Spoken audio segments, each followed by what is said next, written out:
Selamat pagi Bapak Ibu Saudara Jemaat JB3 yang dikasihi Tuhan. Pagi ini kita akan meneruskan belajar mengenai membangun rumah bagi Tuhan. Nah, saya akan mengajak kita pertama-tama mempertimbangkan satu pernyataan. Ya, katakanlah kita semua mendengar pernyataan seperti ini. Kita tidak perlu memperdulikan pengajaran dari gereja. Yang penting bagaimana saya membaca Alkitab lalu mendengar Roh Kudus berbicara. Ya, bagaimana seandainya kita mendengar pernyataan seperti itu? Ya, apakah kita setuju? Nah, saudara, pada saat, waktu, tempat, dan orang yang tepat menurut kehendak Tuhan, pernyataan itu pasti betul. Karena persisnya itulah yang terjadi dengan Martin Luther, saudara. Jadi pada waktu itu Martin Luther merasa gelisah dengan semua pengajaran dari gereja. Dan memang kita tahu bahwa gereja pada waktu itu sedang melenceng, cukup parah, ya, sangat parah, bukan cukup parah lagi. Ya, sehingga walaupun Martin Luther sudah mengikuti semua yang diajarkan oleh gereja, tetap hatinya merasa resah.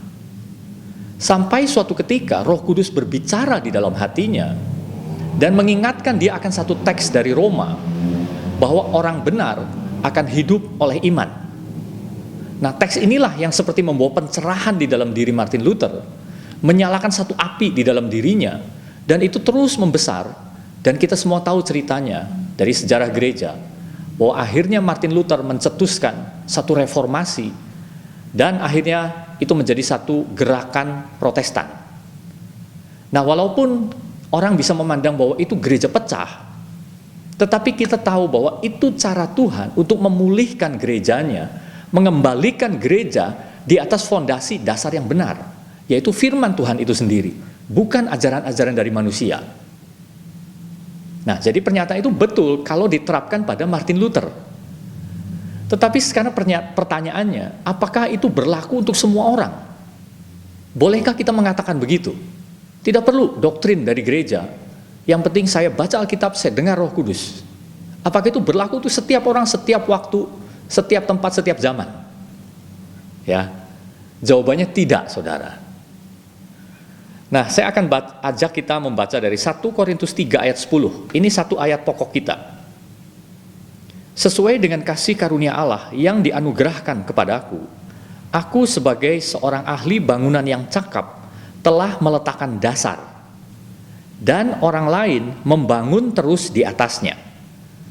Tetapi tiap-tiap orang harus memperhatikan bagaimana ia harus membangun di atasnya. Nah, yang pertama, Paulus katakan, aku ahli bangunan telah meletakkan dasar. Jadi pertama kita akan membahas sedikit peranan Paulus sebagai seorang rasul yang meletakkan dasar. Saudara, kata rasul bisa jadi sedikit membingungkan bagi kita. Itu tergantung bagaimana kita memaknai kata rasul itu. Nah, kalau kata rasul diartikan sebagai seseorang, ya, seorang hamba Tuhan yang melayani dan membangun gereja-gereja lokal, menurut saya itu oke. Ya, boleh disebut rasul. Dan memang kenyataannya banyak gereja masih memakai kata rasul ini. Jadi seseorang pergi ke satu tempat, ya, lalu meletakkan dasar bagi berdirinya satu gereja lokal. Lalu dia pindah ke tempat lain, berdiri lagi gereja lokal. Ya, dia membangun beberapa jemaat lokal, dan akhirnya jemaat-jemaat itu memandang dia sebagai seorang rasul. Ya, menurut saya itu alkitabiah. Tetapi ini mulai melenceng kalau seseorang mulai menyamakan dirinya dengan Paulus, Yohanes, Petrus, Yakobus dalam hal mendirikan satu ajaran yang berbeda. Nah, ini sudah mulai melenceng. Ya, karena apa? Karena orang meletakkan dasar hanya satu kali, saudara. Selanjutnya, orang lain membangun di atasnya. Jadi tidak boleh ada pengajaran yang berbeda. Jadi itulah sebabnya kalau orang memakai kata rasul, lalu dengan begitu bebasnya, ya, membangun pengajaran-pengajaran apa yang dia dapat begitu saja, tanpa memperdulikan keterkaitannya dengan pengajaran rasul-rasul di dalam Alkitab, maka ini bisa jadi melenceng. Di dalam Efesus dikatakan bahwa gereja Tuhan itu dibangun di atas dasar para rasul dan para nabi dengan Kristus Yesus sebagai batu penjuru. Nah, kembali di ayat ini memakai penggambaran yang sama, yaitu bangunan dan ada fondasinya. Ya. Saudara, orang sekali lagi membangun fondasi hanya satu kali. Dan perhatikan, pada waktu orang membangun di atasnya, dia harus memperhatikan fondasi. Ya, katakanlah orang membangun rumah, itu kan ada strukturnya dulu. Ya, ini kita pandang sebagai orang awam saja, ya, karena saya juga bukan insinyur. Katakanlah itu bentuk fondasi cakar ayam atau fondasi tapak misalkan. Orang harus tahu di mana titik-titik fondasi tapak itu. Karena nanti di atas titik itu kan berdiri kolom utama. Ya, lalu melintang balok. Ya, kurang lebih seperti itu ya, menurut pandangan saya yang awam. Jadi kita tidak bisa mengabaikan fondasi. Waktu orang bangun rumah, walaupun orang tahu oke, ada fondasi pasti di sini. Ya sudah, pokoknya kira-kira fondasi di sini, mari kita bangun. Ya, berdirikan kolom di sana, berdirikan tiang di sana, kolom praktis, kolom utama. Itu bahaya, saudara. Kalau kolom itu tidak berdiri di atas fondasi dengan tepat, dengan benar, itu rumah akan goyah. Begitu juga dengan gereja Tuhan. Jadi tidak bisa orang sembarangan menegakkan satu ajaran baru kalau itu terlepas dari ajaran para rasul yang asli, maksudnya. Ya. Jadi artinya adalah kita harus punya orientasi ke belakang. Bukan tanpa alasan, saudara. Allah meletakkan kita di dalam satu timeline waktu. Ini kan satu garis linear. Ya, itu ada masa lampau, ada masa kini, ada masa depan. Ini satu kesatuan.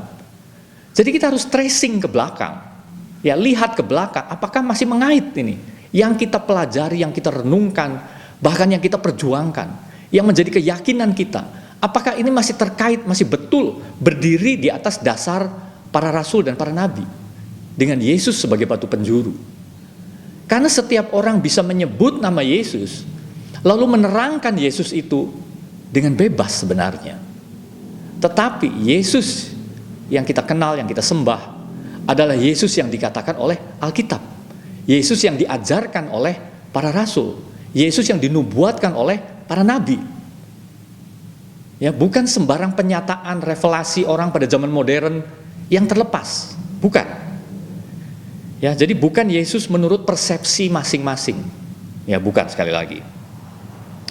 Jadi itulah sebabnya Paulus katakan. Nah, kemudian yang kedua, lalu di ayat ini dikatakan apa? Dan orang lain membangun terus di atasnya. Ya, jadi lihat sekali lagi, saudara. Ya, ada keterkaitan. Waktu orang bangun di atasnya, dia harus perhatikan fondasinya. Nah, saya akan mengutip lagi dari 1 Korintus ya 15 ayat 3. Sebab yang sangat penting telah kusampaikan kepadamu, yaitu apa yang telah kuterima sendiri, ialah bahwa Kristus telah mati karena dosa-dosa kita sesuai dengan kitab suci. Ya, jadi kita perhatikan bahwa Paulus menyampaikan, tetapi apa yang dia sampaikan adalah apa yang dia terima. Dan ditegaskan lagi, sesuai dengan kitab suci. Ya, perhatikan saudara di sini garisnya. Perhatikan ini ke prinsipnya. Paulus tidak menyampaikan begitu saja. Dia tidak sedang ngarang, saudara. Ya, jadi ngarang itu nggak boleh. Ya, apa yang orang sampaikan harus apa yang dia terima, dan itu harus sesuai dengan kitab suci. Jadi kita ingin mulai menegakkan dasar yang penting ini, ya, supaya kita membangun dengan benar. Nah, jadi sekali lagi, saudara, Allah memakai orang, memakai peristiwa, memakai kejadian, memakai zaman, memakai perjalanan gereja dari dulu sampai sekarang untuk memberikan warisan kepada kita. Jadi warisan yang kita terima harus kita pelajari dan kita membangun berdasarkan apa yang kita terima. Ya, bahkan Paulus juga mengatakan seperti itu. Karena apa? Karena kita semua punya pengalaman subjektif. Kita bahkan tidak mengenal ya konteks 1000 tahun yang lalu, 2000 tahun yang lalu. Jadi ada bahaya orang menjadi subjektif, saudara. Ya, Kita punya kecenderungan-kecenderungan sendiri, pengalaman hidup kita, ya apa yang mewarnai, apa yang membuat cara pandang kita menjadi sedemikian, pengalaman kita, pemahaman kita itu begitu terbatas. Dan yang paling beresiko adalah keinginan kita atau agenda kita. Ya, jadi tidak ada orang yang membaca Alkitab dengan sebegitu murninya, tidak ada, saudara. Itulah sebab kita harus belajar, ya, dengan tekun, dengan hati-hati. Nah, jadi sebenarnya perbedaan, kalau orang membaca Alkitab lalu mengajarkan sesuatu, lalu ada perbedaan di sana-sini, itu tidak menjadi masalah. Karena apa? Karena itu bisa memperkaya sebenarnya. Kalau kita memandangnya dari sudut fungsi, misalkan tangan berbeda dengan kaki, dari letaknya saja berbeda, fungsinya, tujuannya itu berbeda. Itu tidak masalah. Gereja punya visi dan dari visi itu lalu punya misi. Nah, itu semua kan berdasarkan apa yang gereja itu yakini. Nah, kalau dilihat mungkin satu dengan lain akhirnya berbeda.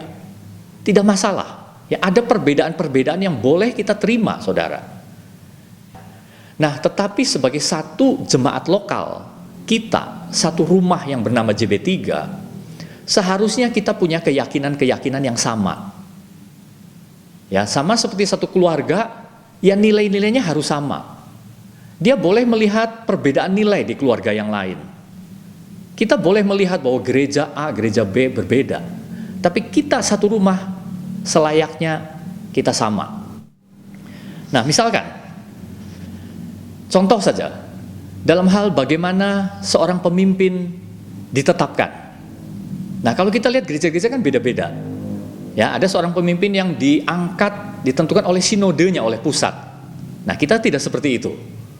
Ya, ada juga gereja yang lalu membentuk seperti semacam majelis, lalu mencari ya seorang hamba Tuhan. Ya, istilahnya meng-hire gitu. Nah, biasanya cari dari sekolah teologi. Ya, lalu di-hire menjadi gembala. Kita kan berbeda. Kepemimpinan di jemaat kita berjalan melalui kepenatuaan. Dan seorang pemimpin di gereja kita lahir dari tengah-tengah kita sendiri. Orang yang tumbuh bersama, orang yang semakin memperbesar kapasitasnya, orang yang semakin melayani, orang yang menjadi teladan, dan akhirnya orang yang ditetapkan oleh Tuhan.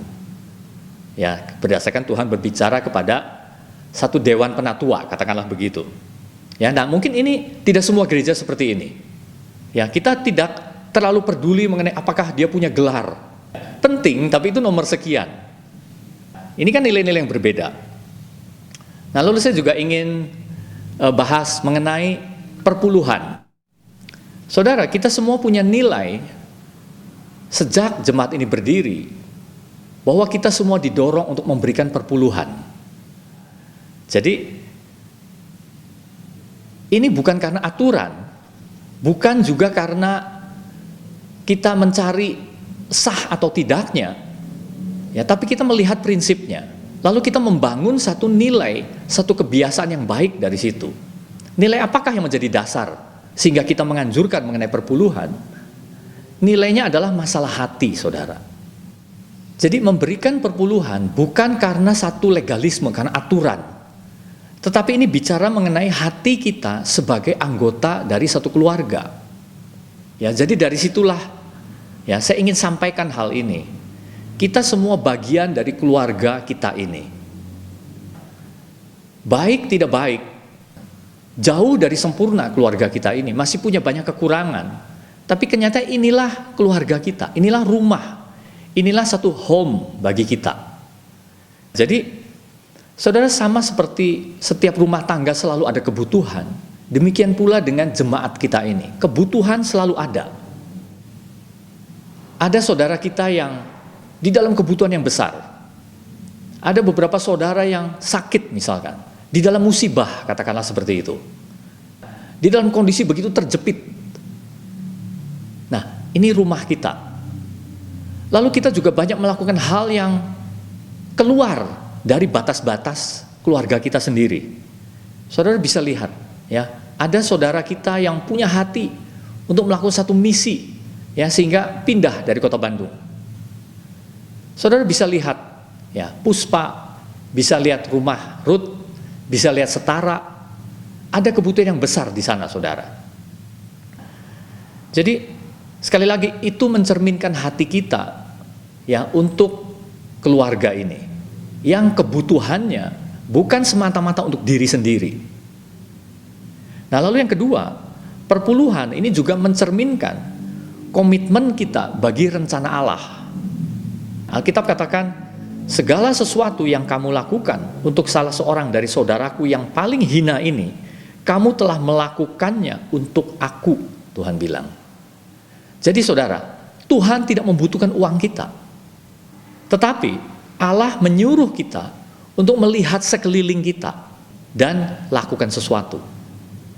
Ya, jadi pada kesempatan ini saya mengetuk kita semua, marilah kita mendisiplin diri kita dalam hal memberikan perpuluhan. Karena apa? Karena di mana hartamu berada, di situ hatimu berada. Jadi saya mengajak kita semua, mari kita memberikan hati kita kepada keluarga Allah ini, ya, kepada jemaat yang Yesus bangun dengan darahnya sendiri. Nah, lalu yang ketiga, saudara, adalah bagaimana kita membangun. Ya, teks tadi mengatakan tiap-tiap orang harus memperhatikan bagaimana ia harus membangun di atasnya. Orang harus memperhatikan. Artinya ini pekerjaan yang bukan sembarangan. Ya, kita tidak boleh membangun dengan sembarangan, saudara. Ya, dengan suka-suka itu nggak boleh. Kita perhatikan. Nah, kalau kita amati, ini pengamatan, umumnya gereja-gereja pada umumnya itu punya 3 kecenderungan, ya, yang satu kecenderungan diikuti dengan sangat kuat. Misalkan ada gereja yang terlalu fokus pada pengajaran, pada doktrin.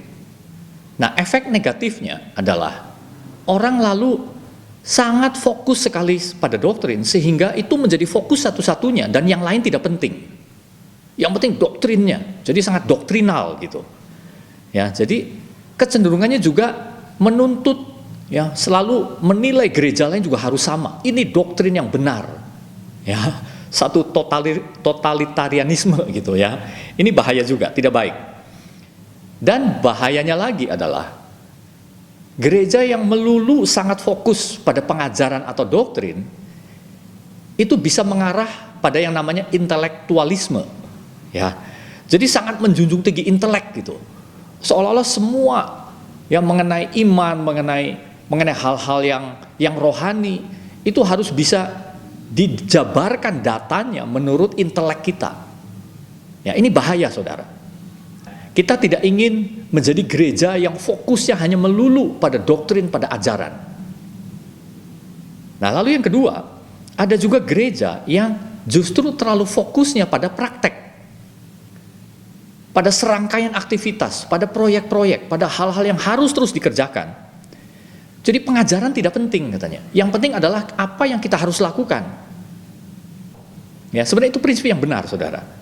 Tapi akibatnya selalu ada sisi negatifnya. Kalau gereja terlalu menekankan pada praktek, pada aktivitas, maka iman Kristen itu jadi diturunkan hanya menjadi kegiatan demi kegiatan. Ya, jadi segala sesuatu yang tidak seimbang itu tidak baik.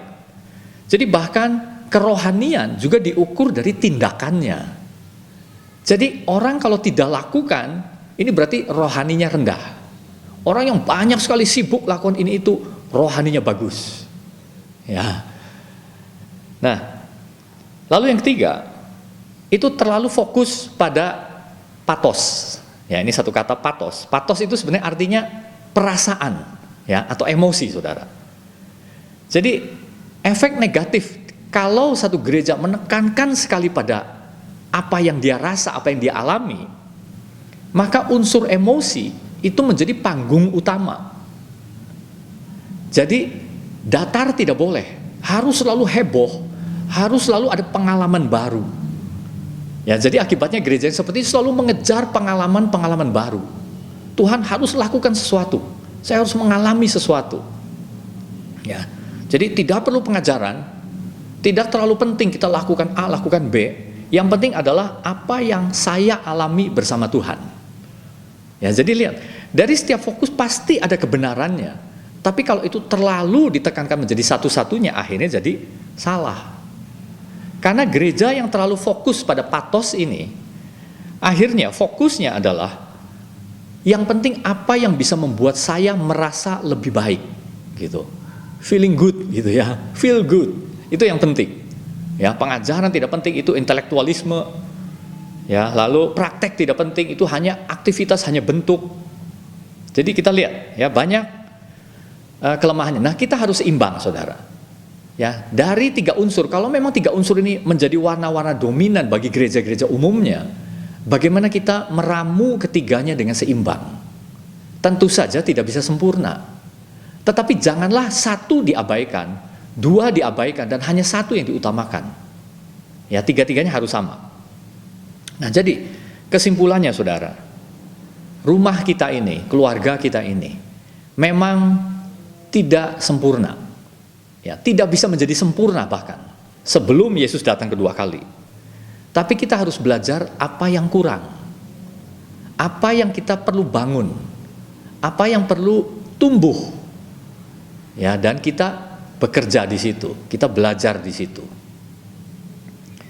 Saudara, kata membangun epoikodomeo itu artinya memberikan satu pertambahan yang konstan di dalam pengenalan kita, di dalam pemahaman kita akan Tuhan, akan firman-Nya.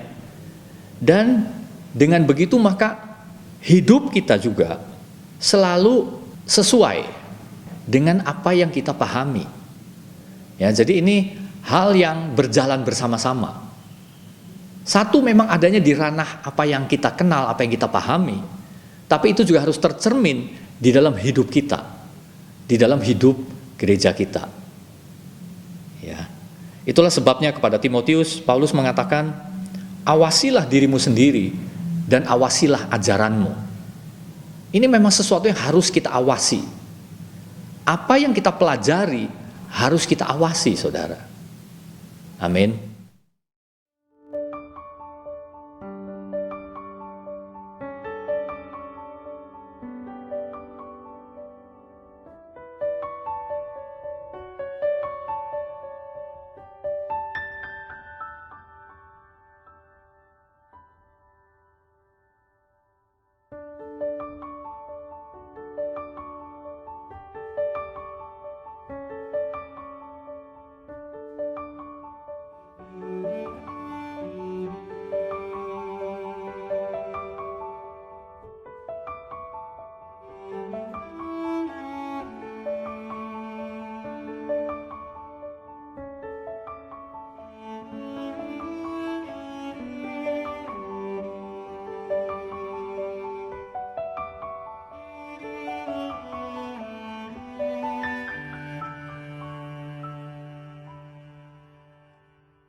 Saudara, selanjutnya kita akan melakukan perjamuan kudus. Mari kita membaca satu teks dari 1 Korintus 10 ayat 16 sampai 17. Bukankah cawan pengucapan syukur yang atasnya kita ucapkan syukur adalah persekutuan dengan darah Kristus? Bukankah roti yang kita pecah-pecahkan adalah persekutuan dengan tubuh Kristus? Karena roti adalah satu, maka kita, sekalipun banyak, adalah satu tubuh. Karena kita semua mendapat bagian dalam roti yang satu itu. Saudara, saya ingin kita semua mengingat, merenungkan, bahwa kita sekalipun banyak, sekalipun berbeda-beda, tetapi kita adalah satu tubuh. Terlebih, firman Tuhan mengatakan bahwa itu adalah persekutuan kita dengan karya Kristus. Pada waktu tubuhnya diremukkan, pada waktu darahnya dicurahkan, itu semua membasuh kita. Segala dosa kita masing-masing dibasuhnya, sampai kita menjadi kudus di hadapannya. Lalu dia menyatukan kita menjadi satu tubuh, menjadi satu keluarga. Jadi saudara, mari kita mengingat apa yang Kristus sudah lakukan bagi kita. Karena Yesus katakan supaya kita memperingati, supaya kita selalu mengingat Dan dengan firman hari ini, marilah kita mengingat, apapun perbedaan kita, apapun yang kita rasa tidak setuju, marilah kita melihat bahwa kita sebenarnya satu tubuh, kita sudah diikat oleh Tuhan. Amin, saudara. Mari kita angkat roti kita. Apakah kita percaya bahwa roti ini melambangkan tubuh Kristus yang sudah diberikan bagi kita? Amin.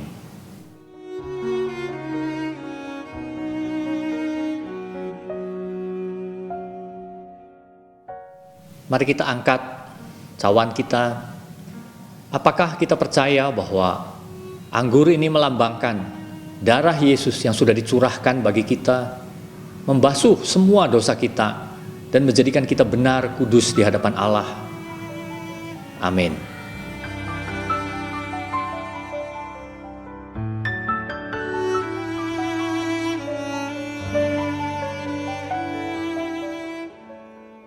Mari kita berdoa, saudara. Bapa, kami mengucap syukur buat pengorbanan-Mu. Engkau menyuruh kami selalu mengingat akan karya-Mu ini. Dan inilah kami pada siang hari ini mengingat, memperingati Tuhan, apa yang sudah Engkau lakukan di dalam hidup kami masing-masing. Engkau menebus kami, Engkau mati bagi kami. Darah-Mu dicurahkan di atas kayu salib itu untuk membuat kami menjadi orang-orang benar, orang-orang kudus di hadapan Tuhan. Walaupun di dalam hidup kami di dunia ini masih banyak cacat celah, tapi pengudusan dari Tuhan sedang bekerja. Dan biarlah siang hari ini juga kami semua mempunyai hati yang satu pada rumah-Mu ini Tuhan, pada keluarga-Mu, sebagai satu jemaat lokal yang dibangun di atas dasar firman-Mu. Dengan Yesus Kristus sebagai batu penjuru, kami ada di dalam rumah ini karena kehendak-Mu. Satukan setiap hati kami ya Tuhan. Walaupun kami berbeda-beda, tapi kami satu di dalam tubuh-Mu. Karena apa yang Kau kerjakan di tengah-tengah kami adalah satu perkara yang indah. Apa yang Kau bangun adalah perkara yang kekal bagi hidup kami semua. Kami mengucap syukur untuk siang hari ini hanya di dalam nama Tuhan Yesus. Amin.